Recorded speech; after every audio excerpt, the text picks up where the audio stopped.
many Alaskans that live up here, Tracy Arm Fjord is considered to be the wildest, most beautiful place in all of Alaska. It's 26 miles long, and in some places it's less than half a mile from one rock granite mountain wall across to the other. So it's very, very narrow.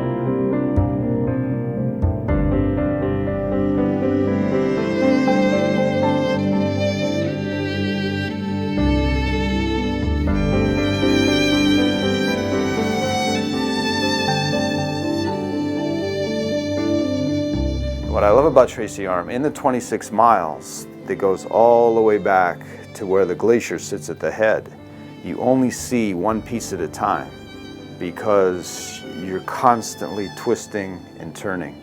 And this is where the captain really earns his paycheck. Because not only do you have a narrow fjord with 4,000-foot granite walls coming right out of the ocean, and you have 1,000 feet of ocean directly against those mountain walls. There's no shelving or beaching in there. So, and that narrow of a place is choked with sapphire blue icebergs. So when I first heard they were bringing a ship this big into Tracy Arm, I said, no way, can't do it. In fact, there was a sweet old lady last summer, she was having coffee in the patisserie on deck 5, and she was sitting back from the windows. And he actually made that maneuver where he put us right near the cliff to get around a big iceberg. And later she came up to me and said, Mike, does the cruise ship have wheels? Did we go up into the forest and drive through the trees? You know, that's how crazy that place is.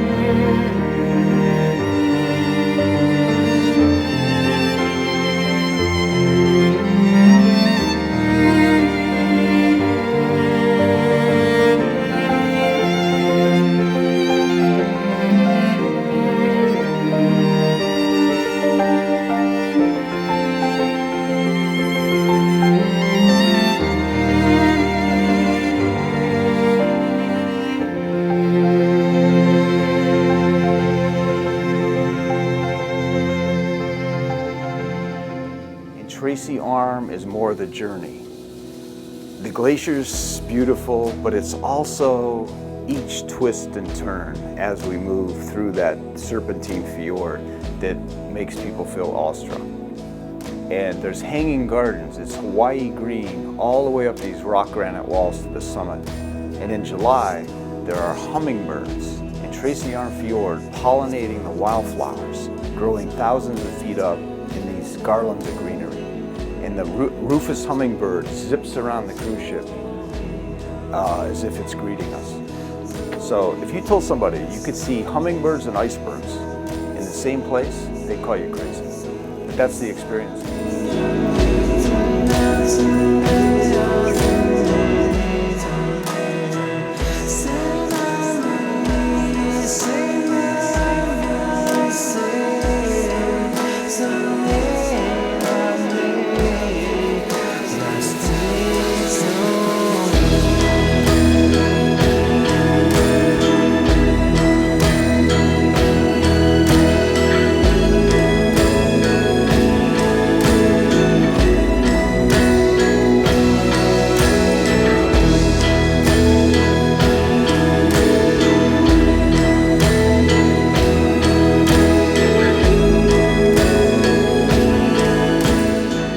Tracy Arm has a uniqueness because of how narrow it is.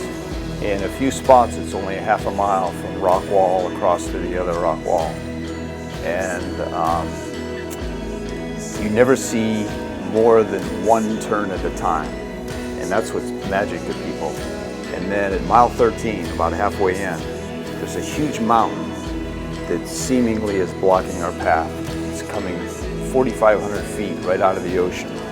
And nobody sees the slight little narrow channel to the left until we're right on that rock wall.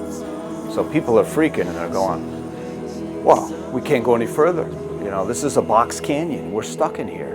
And then all of a sudden there's a little channel over to the left that's usually clogged with icebergs. And that's where the captain makes the ship sway, because he's got to do 2 S-turns to get us around the icebergs and around the point. So the ship will actually go side to side.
glacier that carved out that whole canyon during the last ice age 50,000 years ago is South Sawyer Glacier.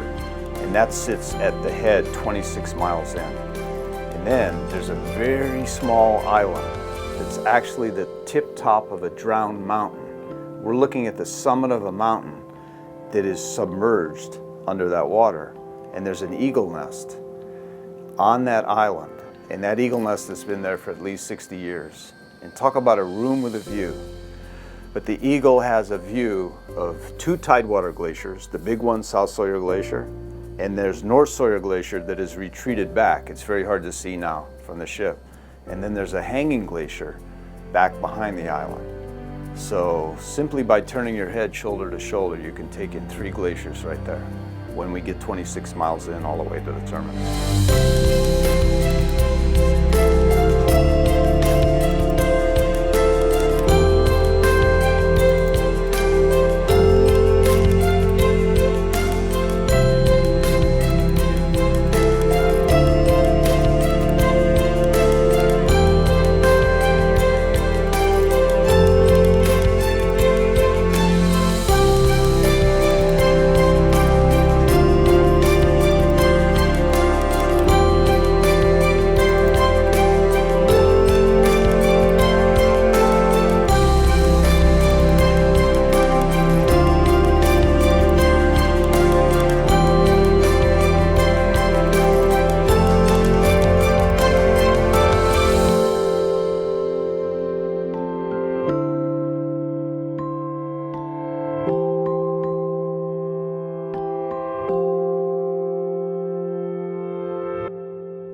And Tracy Arm Fjord is famous for having the biggest and the bluest icebergs in all of Alaska.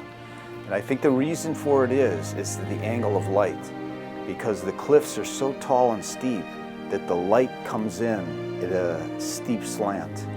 And that's why that blue color fires up the ice.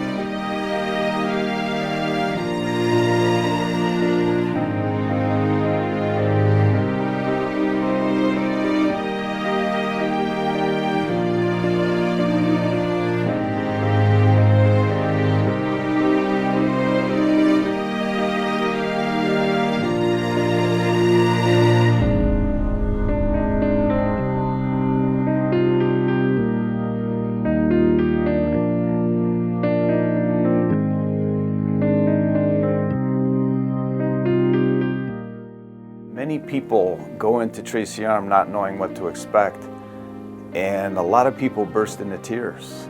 They think they feel a vibration in there, and it's nature's cathedral, because when you've got all of those different elements. In fact, there was a Buddhist monk on the cruise ship about 3 years ago, and we were coming out of Tracy Arm, and I was at my book table after doing the program.